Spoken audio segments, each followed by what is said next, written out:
کسی گاؤں میں ایک غریب اور محنتی سونار رہتا تھا۔ اس کا نام رفیق تھا۔ رفیق کے پاس کچھ خاص نہ تھا مگر اس کی ایک بیٹی جس کا نام نورین تھا۔ نورین نہایت خوبصورت، نیک دل اور ذہین لڑکی تھی۔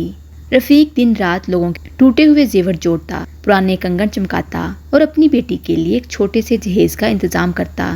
اس کا خواب تھا کہ نورین کی شادی کسی اچھے انسان سے ہو اور وہ اسے سونے کی انگوٹھیاں پہنائے جو وہ خود اپنے ہاتھ سے بناتا ہے۔ ایک دن رفیق کو جنگل کے ایک کونے میں ایک پرانی دادی اماں ملی جس نے اسے کہا، اگر تم سچے دل سے کام کرو گے تو قدرت تمہیں سونے کی ایسی انگوٹھیاں عطا کرے گی جو تمہاری قسمت بدل دیں گی۔ رفیق نے اس کی بات پر سوچا یہ کوئی دیوانی بڑھیا ہے، لیکن اس رات اس نے خواب میں ایک چمکتی ہوئی روشنی دیکھی جو دریا کے کنارے پر کھڑے ایک درخت سے نکل رہی تھی۔ اگلے دن رفیق وہاں گیا اور حیرت سے دیکھا کہ درخت کے نیچے ایک پرانا صندوق دفن تھا۔ جب اس نے کھولا تو اندر سونے کی 2 چمچماتی انگوٹھیاں تھیں۔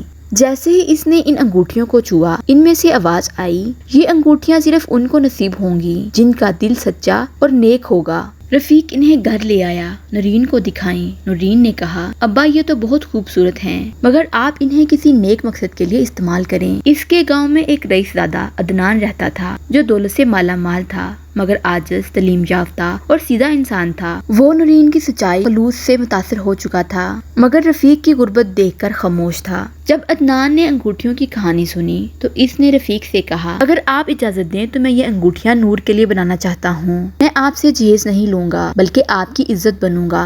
رفیق کی آنکھوں میں آنسو آ گئے۔ اس نے انگوٹھیاں نکالی اور عدنان کو دے دی۔ جیسے ہی نورین نے وہ انگوٹھیاں پہنی، ایک عجیب سی چمک کمرے میں پھیل گئی۔ دونوں انگوٹھیاں روشنی میں جگمگائیں اور پھر خاموش ہو گئیں۔ اسی لمحے پرانی دادی اماں یہاں پر آ گئیں اور کہا، رفیق تم نے اپنا وعدہ نبھایا، تمہاری سچائی، تمہاری محنت اور بیٹی کی نیکی نے قدرت کو خوش کر دیا۔ اب یہ انگوٹھیاں تمہارے خاندان کی حفاظت کریں گی۔ وقت گزرتا گیا، نورین اور عدنان خوشحال زندگی گزارنے لگے۔